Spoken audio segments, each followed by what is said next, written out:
Salam əziz şagirdlər və valideynlər, hər birinizi xoş gördük kanalımda. Bugün yenə 5-ci siniflər üçün Azərbaycan dili fənnindən dil test toplosundakı tapşırıqlar sizlərlə birlikdə həll etməyə davam edəcəyik.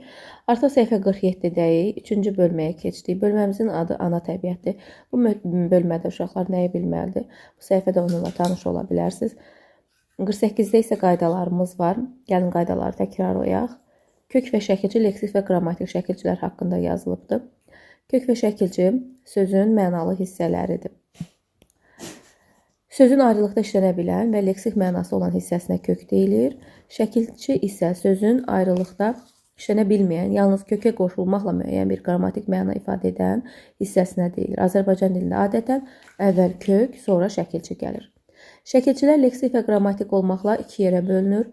Leksik şəkilçilər sözə qoşularaq yeni söz əmələ gətirir. Məsələn, məktəb təlim-tərbiyə müəssisəsidirsə, məktəbli məktəbdə oxuyan şagird mənasını bildirən sözdür. Qrammatik şəkilçilər sözün leksik mənasını deyil, formasını dəyişir. Dağlardan sözündəki lar, cəmlik, dan isə çıxışlıq hal qrammatik mənalarını bildirir.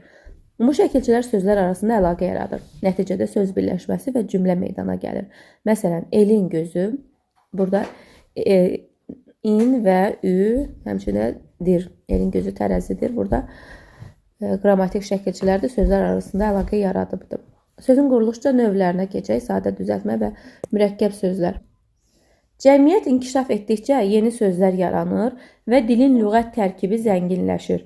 Dildə olan sözlər dilin lüğət tərkibini təşkil edir. Bu sözlər quruluşca üç cür olur. Sadə, düzəltmə və mürəkkəb. Sadə sözlər ya kökdən, ya da kök və qrammatik şəkilçilərdən ibarət olur. Məsələn, yarpaq, meşələr, hamımız, oxumaq, sırağa gün. Yeni sözlərin yaranma yollarından biri sözə leksik şəkilçilərin artırılmasıdır. Bu yolla yaranan sözlər düzəltmə sözlər adlanır. Məsələn, bəzək, gözlük, güləyən, birinci, dilək, yarğan, qaynaqçı, yaralı, inamla, qəhrəmancasına, evdəki, sevinc və s. Söz yaradıcılığının digər bir yolu iki və daha artıq sözün birləşməsidir. Bu zaman mürəkkəb sözlər yaranır. Məsələn, yarımada, əmioğlu, üç otaqlı, bərabər hüquqlu, cürbəcür, çən-çiskin, dadlı ləzzətli, əyri-üyrü, azdan çoxdan, arayıb axtarmaq, küsüb barışmaq, kömək etmək və s. Ahəng qanunu. 2 və 4 cür yazılan şəkilçilər. Sözdə qalın yaxud incə saitlərin bir-birini izləməsinə ahəng qanunu deyilir. Bu qanunun tələbinə görə əgər sözün birinci hecasında qalın sait işlənibsə, sonraki hecalarda da qalın sait olmalıdır. Məsələn, qanun, ordu. Sözün birinci hecasında incə sait işlənibsə, digər hecalarda da incə saitlər olmalıdır. Məsələn, dənizçilər, eynəkli. Sözdə həm qalın, həm də incə sait varsa, ahəng qanunu pozulmuş hesab olunur. Məsələn, ailə, memar və s. Şəkilçilərin əksəriyyəti ahəng qanununa uyğun olaraq 2 və 4 cür yazılır. Tərkibində A və Ə saitləri olan şəkilçilər 2 cür, I, I, U, Ü saitləri olan şəkilçilər isə 4 cür yazılır. 2 cür yazılan şəkilçilər qalın və incə saitlərin ahənginə əsaslanır. 4 cür yazılan şəkilçilər isə qalın və incə saitlərlə bərabər həm də dodaqlanan və dodaqlanmayan saitlərin ahənginə əsaslanır. 2 cür yazılan şəkilçilər, məsələn, kitablar, dəftərlər, ucadan, bərkdən, bağdan, meşədə. 4 cür yazılan şəkilçilər, qapıcı, dəmirçi, oyunçu, kömürçü, yaxşılıq, pislik, bolluq, güllük və s. Mürəkkəb sözlərin yazılışı. Mürəkkəb sözün tərkibindəki sözlər yaxın mənalı və ya əks mənalıdırsa, onların arasında defis qoyulur. Məsələn, var, gəl, baş, ayaq, qaç, qov və s. Mürəkkəb sözün tərkibindəki sözlərin mənası müxtəlifdirsə, onlar bitişik yazılır. Məsələn, günə baxan, Qarabağ, istiot və s. Eyni sözün təkrarı ilə yaranan mürəkkəb sözlər 2 cür yazılır. Bitişik, gəl, ha, gəl, il-bəyil, qaça, qaç və s. Yəni, a, ha, ba, bə hissəci ilə düzələnlər. Bitişik yazılan mürəkkəb sözlərdən, bu yazıldı, a, ha, ba, bə hissəciklər işlənir. Defislə yazılan tez-tez, ayrı-ayrı, tək-tək və s. İndi isə gəlin sualları cavablandıraq, qaydaları təkrarladıq. Bunlar hamısı ibtidai sinifdə keçdiklərimiz qaydalardır. Birincidə deyir ki, kök və şəkilçiyə ayrıla bilən sözləri müəyyən edin. Yanaq sözündə bəzən uşaq götürə bilər yan.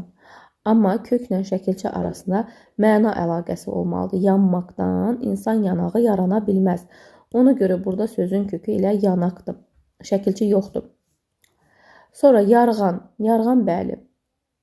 Yar sözün köküdür, xanı şəkilçidir. Yaşıd. Yaşdan yaşıd düzələ bilər. Yaş insanın yaşı, yaşıdda eyni yaşda olan insana deyilir. Məna əlaqəsi var, ona görə seçirik. Yaşılda isə yaşdan yaşıl yarana bilməz. Yaş başqa, həm sulu mənası var, həm insanın yaşı. Yaşıl isə rəngdir, tamam fərqli mənadadır. Ona görə burada sözün kökü ilə yaşıldır. Yastı sözündə də yasdan yastı yaranmaz. Sözün kökü ilə yastıdır. Yaşlı sözündə yenə yaşdan, insanın yaşından, yəni yaşı çox olan, yaşlı mənası yaranar. 2-3-6 C variantı. Biri kök və şəkilçidən ibarət deyil. Bəbək. Elə bu gözün bəbəyi. Bəbədən bəbək yaranmaz. Elə sözün kökü bəbəkdir burada. Belədən isə bələk yaranar. Uşağı bələmək, hərəkət bildirir. Bələdikdən sonra isə həmin o bələk adlanır. Boyaq, boyadan boyaq yaranır. Burdan buruq yaranır. Başdan başçı yaranır. Kök və şəkilçilərə düzgün ayrılmış söz hansıdır? Gözlədik. Gözlədik sözünün kökü bəli, gözdən gözləmək yarana bilər. D qrammatik, sonra da ki. Bu düz deyil. Qaynaqçıdan sözünün kökü qaynadır. Qaynadan qaynaq yaranar, sonra çı, sonra dan. Deməli bu səhvdir. Xalçaçılıq sözünün kökü xal ola bilməz. Xaldan xalça yarana bilməz. Qurğudakılar sözünün kökü bəli qurdu. Qurdan qurğu düzəlib, amma dakı bir yazılmalıdır. Bir şəkilçidir bu. Yaralılar sözünün kökü isə yardır. Yardan yara düzəlir, sonra lı, sonra lar. 4-də isə deyir ki, tərkibində 2 leksik, qrammatik şəkilçi olan sözü müəyyən edin. Yazıçılıqda sözün kökü yazdı. Yazdan yazı sözü düzəlib. Yazıdan yazıçı düzəlib. Yazıçıdan yazıçılıq. 3 dənə leksik şəkilçi var, 1 qrammatik. Bu olmaz. Yaralılar sözünün bayaq da dedi, yardır sözün kökü. Yara düzəlib, sonra yaralı, sonra lar, sonra a. Bəli, bu uyğundur. 2 leksik oldu, 2 qrammatik. Dinləyicilərimiz sözü. Dinlən, dinləmək yaranmaz. Sözün kökü ilə dinləd. Y burada bitişdirici samitdir. İçi leksikdir, lər qrammatikdir, imiz qrammatikdir. Burada leksik şəkilçi olmadı. Həvəsləndiricilər sözünün kökü həvəsdir.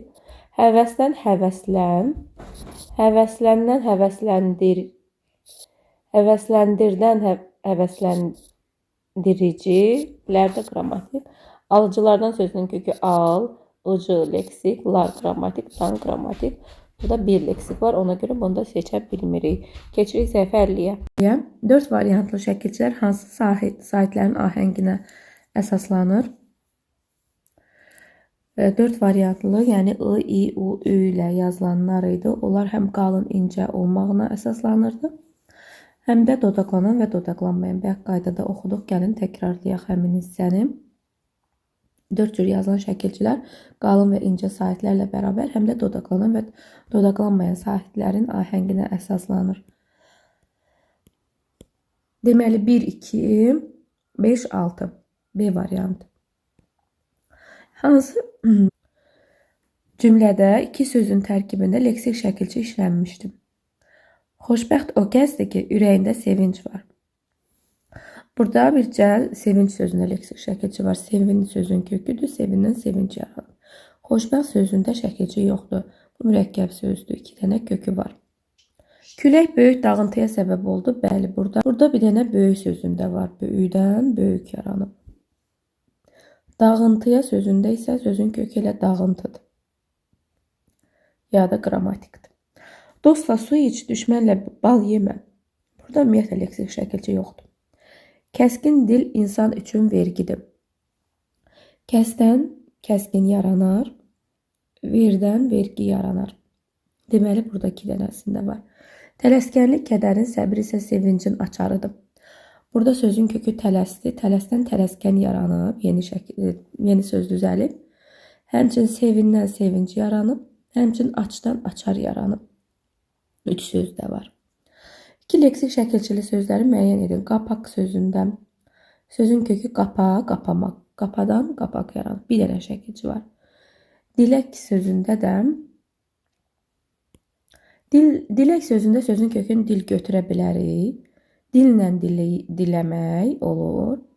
Dilədən də dilək sözü yaranır.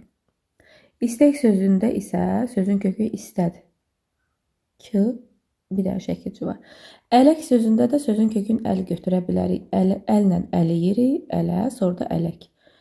Deməli, burada da var. Bəzək sözündə isə bəzə sözün köküdür. Bəzədən bəzək yaranıb. Çapıq sözündə çapmaq olmur. Sözün kökü elə burada çapıqdır. Deməli, 2 ilə 4-ü seçirik. A variantı. Klasteri tamamlayan sözləri müəyyən edin. Səhv yazılmış sözdür, ayrı seçkili. Başqa bərbər bitişik yazılmalıdır. Bu mürəkkəb söz deyil. Deməli, bu cür yazılmalıydı. İlvəl düzdür.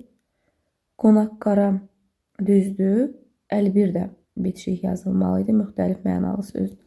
2 ilə 4. D variantı. Mürəkkəb sözlərin biri yaranma üsuluna görə digərlərinə fərqlidir. Meyvə tərəvəz, adət-ənənə, hal-əhval, qırıq-sökük, qarma-qarışıq. Qarma-qarışıq fərqlidir. Digərlər yaxın mənalı sözlərdən düzəlib.